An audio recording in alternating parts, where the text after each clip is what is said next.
And as it identifies itself, then the occupants of that particular craft, and maybe a different species, know, hey, this is a collection ship. This is an automated medical ship. This is one collecting samples doing this. So they know what it is, and they go on their way. Yep. So when I came across this thing, when I'm realizing as time has gone by, is it picked something up on me. Because of interaction with these grays for 19 years. I've always said there's a residual effect of being around them, the technology, the field. Something I radiate, something as abductees may, something that you may. Yeah. It picked up me as, it didn't know what I was in a sense. But they routinely identified themselves to you. Right. Fascinating. Yes. Yeah. So they call themselves the Keepers. Now, interestingly enough, this is why I named the book The Keepers. Interestingly enough, was that event triggered 3 weeks of many abductions and following sightings in a phenomenal way with other individuals and strangers that I didn't even know. So that really struck me well, because one thing about this business, if you want to call it a business, is it's hearsay when it comes to, let's be real, it's hearsay. You can't prove a damn thing. Right. Yeah. However, when you're walking down the beach and that same thing appears in the sky, and there's many people around you, and it's the size of 3 houses, and it's not making a sound, and it's over the water, and people are jumping up and down in excitement, others are scared. All of that took place in several other experiences within a 3-week period. So the name stuck with me because of the events that followed and that direct the Keepers. So it referred to itself as the Keepers. It's very striking and very appropriate. Where is this going, and is there a program on track from their point of view? If you were their program manager, would you feel, okay, we're doing all right here, or do you think that the spanner is in trouble and they're really having to force the issue to get whatever it is that they want accomplished from this? What's your take on whether this is working for them? In general, and not to be somewhat specific and not too vague, but somewhat specific. What's your feeling about where this is going and why? Why, okay. Yeah. You've got, again, creatures or non-human intelligent beings who, again, are tens of thousands, if not hundreds of thousands of years ahead, where they would be, so to speak, socially and how they behave and have been relative to where we are. They have technology that can take them to the past, that can take them to the future. What I'm getting in general is that we do reach a point, because I don't like to be the one that says gloom and doom and this and that, okay? Claiming the end of the world, I stay away from. But you're also a very honest man in terms of reporting what it is that you've perceived. We do evolve. Okay. As a species. We do conquer a lot of things, particularly dying. We do use the tools for time travel. We do span the cosmos to get from point A to point B without time passing. We do. The good news is we do evolve. The unfortunate news is that only but a handful of us survive it before we repopulate and evolve. Survive what?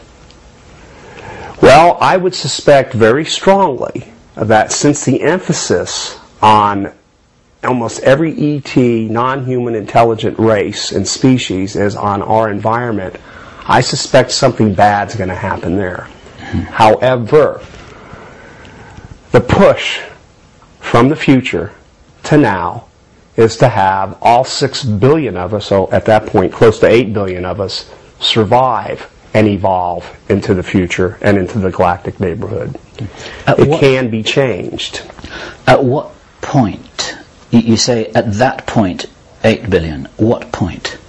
At what point in what respect? Is there a year, do you mean, or at a stage? Okay, here's a very wise thing. Okay, a very, very wise thing. And this comes from personal experience, and this comes from me seeing the way these guys are, so to speak. There's nothing worse, and I am not religious, and I'm not going to somewhere. There's nothing worse than a false prophet, so to speak.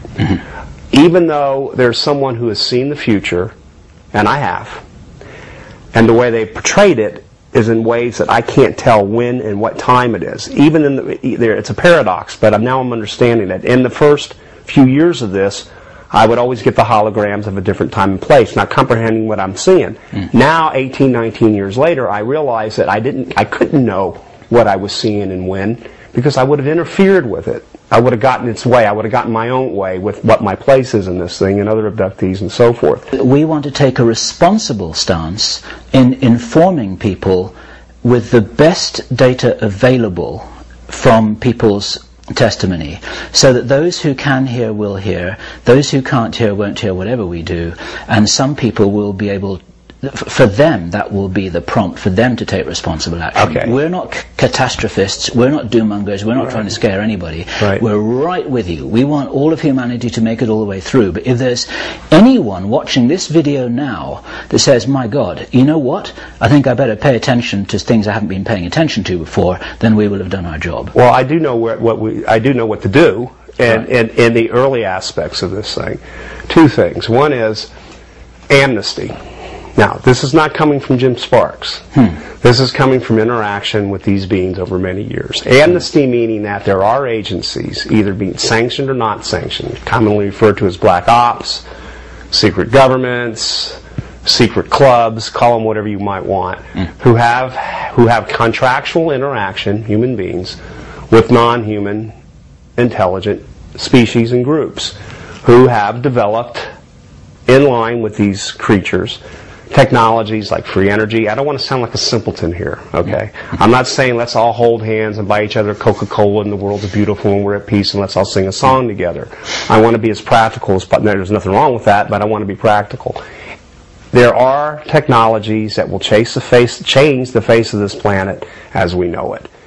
And for the first time in the history of the human species, we will be able to evolve. The problem that the species has, and I know I see it in your eye, is that we rely too much on outward influence or outside sources to save us.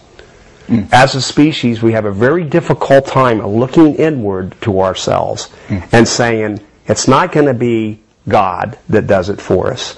It's not going to be, I'm not saying there's no God.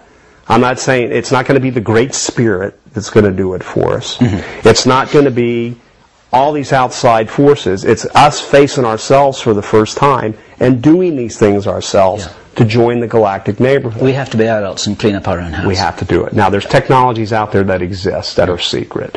Free energy, where we don't have to derive so much from our environment. And these technologies are in the possession of these black op secret organizations who, in their view and in their eyes, sanctioned or not, most of them are sanctioned, that they're doing this for the defense and the security of our nation and other free nations and other nations. I'm not just being selfish and saying the United States, but we're up there pretty much to the top with this stuff, okay? And these things need to be cut loose because we do have the global warming. We do have problems with the rainforest. We do have a problem with pollution in the ocean. And I can go on and on with our environmental woes. So these things need to be freed up. Now, in the eyes of these beings that are extremely intelligent and have a lot of experience, have made something very clear. Create an amnesty vehicle where, because there is a growing majority in this black op or secret government stuff that wants to come forward with this information and these technologies. Quite frankly, they don't want to die bringing it forward. They don't want to be executed. They don't want to be charged. Because unfortunately, people have been discredited, murdered, maimed for the sake of national security. Innocent, law-abiding citizens, many over the last particularly 40 to 60 years, 50 to 60 years, them coming forward in any way, shape, or form. Let's be practical here. Oh, you're responsible for my father's death. Oh, you're responsible for my aunt's death. Oh, you're responsible for this and this and that, because all that stuff's going to have to come out with it.